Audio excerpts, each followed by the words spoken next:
Good morning, everyone. This is Martha with Martha's Creative Life. It is June the 10th on Saturday morning. I just got done with the live over on Sean's channel, The Guy Who Sews. And Robyn from Cotton Cuts was our special guest this morning. We had an absolute wonderful time and we were sewing up the gnomes. Sean was working on the May boy gnome, I believe. And then Robyn was working on a January accent, which she did an amazing job. So I'll put the link down below so that you can go over and watch that video. It was wonderful. So I wanted to go ahead and show you so far what I have done with the April girl gnome. And I am using the Quilt Smart Grid, which is a game changer. And I have not sewn these together yet. I've just pressed them down because there's glue here on the Quilt Smart Grid. So this is what I've got so far. And she looks absolutely beautiful with her little pigtails. So I figured we'd go ahead and finish everything up and get it sewn together. And I am kind of jumping ahead a little bit. I did get the March girl gnome done yesterday, so I'm super excited about her. She turned out really great. I'm working on editing the video up for you now so I can post. You're getting to see her in the background. So with your gnomes of the month, you get two sides for your instruction sheet. One is if you're going to just sew it up without the Quilt Smart Grid, and then the other one is with the Quilt Smart Grid. So she turns out super cute. And then you always get your little card. This is important to have, just like with the Puzzle Mystery Quilt series, how you get one of these cards. You get one of these cards as well with your gnomes, and it'll tell you if you're using the cottons or the batiks. It'll give you your numbers. I'm sorry, not your numbers, your letters, and then what each one looks like. This is accent, accent, girl, and boy. And so it's really customizable. You can decide what you want to do there. You can just do one, you can do all four, you can do them without the Quilt Smart Grid interfacing, you can do it with. It just really depends again on your budget and what you'd like to do. So let's go ahead and finish up the last bit of this cute little girl gnome here for April.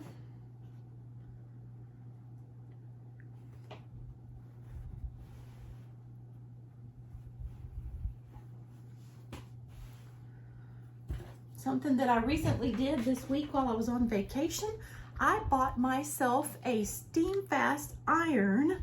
I absolutely love it. I found it at Walmart, and at my local Walmart there was two different kinds. There was one that was over with all the irons, and then one that was over in the crafts section. The one that was in the crafts section said that it's more like for vertical, so it's more like for crafting. So I bought a little plate to keep my surface from getting too hot. And I made myself a TV table pressing mat, and how there's lots of videos out there on how to make one. If you just type in DIY ironing board TV tray, or however that you want to put it in, and you'll find plenty of videos. There's all different kinds. You can choose, see which one works best for you if that's something that you want to make. But it's kind of rudimentary. It's not very, it works for the purpose of what I'm using it for right now, because I wanted to be able to have the top fabric on it to be able to take on and off. So I put some elastic around it. That didn't work too well, so I've got it pinned up with safety pins and elastic underneath. Pretty fun underneath there, but it's working for what I need it for right now. But it helps instead of having to pull out the really big ironing board and the big irons. I'm really enjoying that a lot. It's easier because, you may have a small sewing space and you may have a big sewing space, but it really just helps to be able to have it like close by to me. It's like right here, and I like that as well.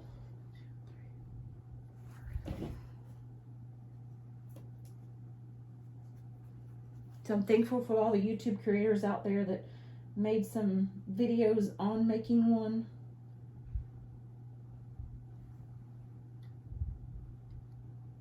They did a really good job.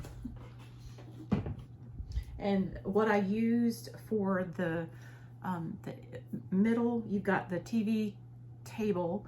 I used 2 layers of just regular batting. I think it's the warm and natural, because that's what I had here in my sewing room. And then I used 1 piece of Insulbright. And then of course my top layer of my fabric, my cotton fabric.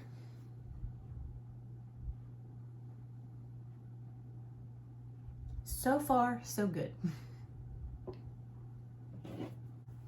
really enjoyed the live with Sean and Robyn this morning. We had so much fun. It was absolutely wonderful.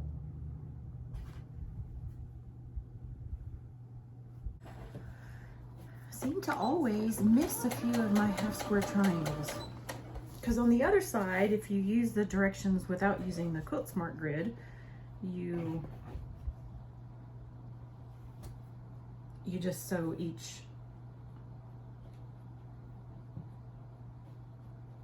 line.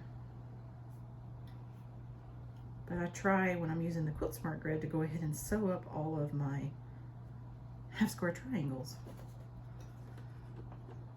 So I'm going to stop the video for just a minute, go ahead and sew those up so that I can get these pressed down, and I'll be back in just a minute. All right, so now I have everything pressed down. So we'll start at the beginning. She's not done yet. But now everything is placed down. So the next thing that I would do, and what I am going to do, is I'm going to look at it to make sure that everything matches up with the pattern, to make sure I didn't miss anything. And I do want to show you something else, since we are completely done with pressing all the squares and the triangles down. This is everything that I have left over. I have triangles of all the colors. And then I also have the squares as well. I've got all the colors there. So definitely Cotton Cuts gives you a lot of extra fabric. And you can choose to make something else with it, or maybe put it into an after quilt, or make your own little quilt using these, and maybe use your own pattern. Come up with something fun. But this is really nice that you get all this extra. So we're just going to take a minute and make sure that I didn't make any mistakes.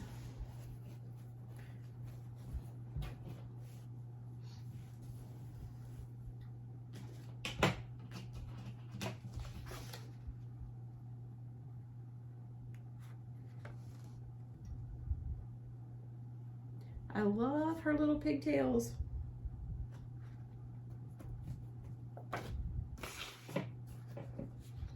They're so cute. Okay, so everything looks great. So next thing, what we're going to do is in between the squares, we take it and we fold it in. And I'm going to do a 1/4 inch seam from left to right. Then I'm going to go down,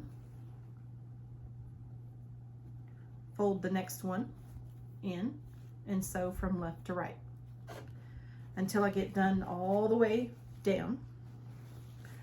Then to flip to the other side,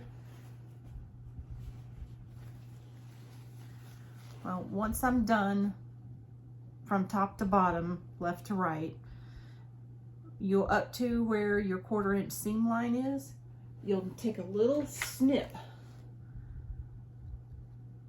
just like that, and it cuts it.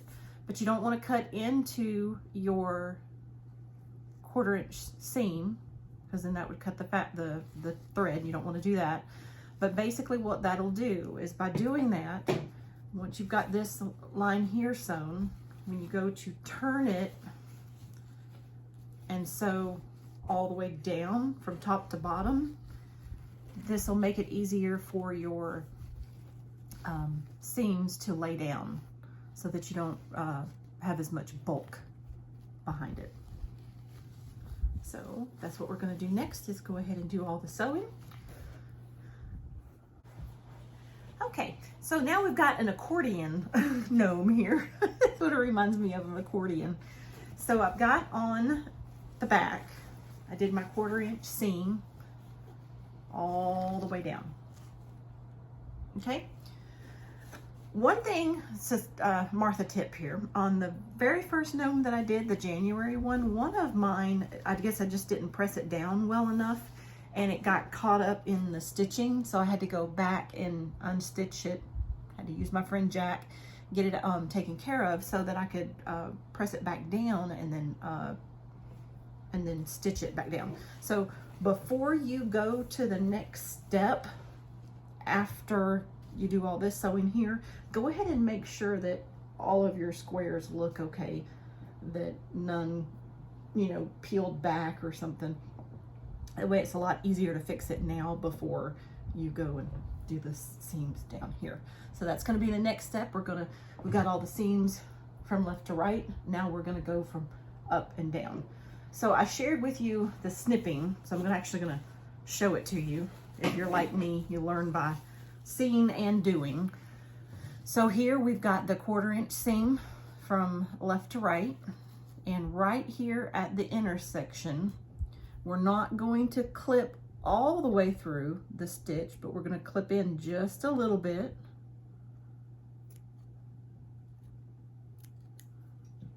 That way, when I go to turn it and sew down this way, my seams are going to line up better. So I could have one going to the left and one going to the right. So they'll lay down flatter, so you won't have as much bulk. So I hope that makes sense. So I'll snip all the way, and then snip on these and all the way down. Then we'll flip it and sew this way. So I'm gonna go ahead and do that next for you. Okay, so now we have all of it sewn down. This is always a little bit fun because it's crinkly. It looks super cute, and this is what it looks like on the back. All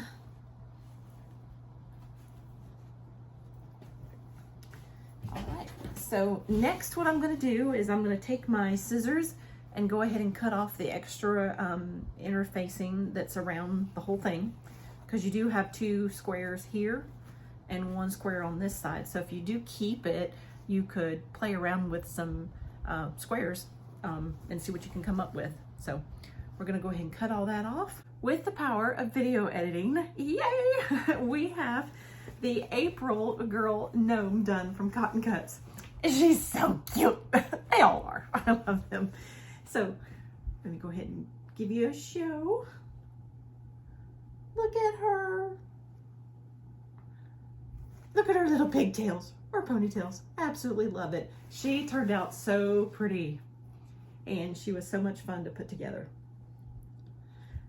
So if you didn't get a chance to go ahead and check out the first part of the live from Sean's channel over on The Guy Who Sews, and Robyn from Cotton Cuts was there also, and it was a wonderful video with them this morning. So this is just the second half of it on my channel, where I got to show you the finished piece of the April gnome from Cotton Cuts.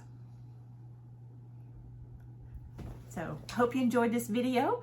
Please give me a thumbs up if you like it and you want to share it with a friend. Please share my channel with a friend. I am actually coming up on a 1-year anniversary with YouTube here on June the 20th. I am super excited about that. upcoming year. I've learned so much, and I've met so many wonderful friends in the community that I like to call my friends. So if I have had a chance to meet you this year, I am so very happy for it, and I'm glad to have you in my life. I'm glad to have you as a subscriber on my channel as well. I do have a new Facebook group. It's Martha's Creative Life and Friends. So if you want to head on over there and you want to join the group, come on over. And until next time, I will see you all soon. Take care. Bye.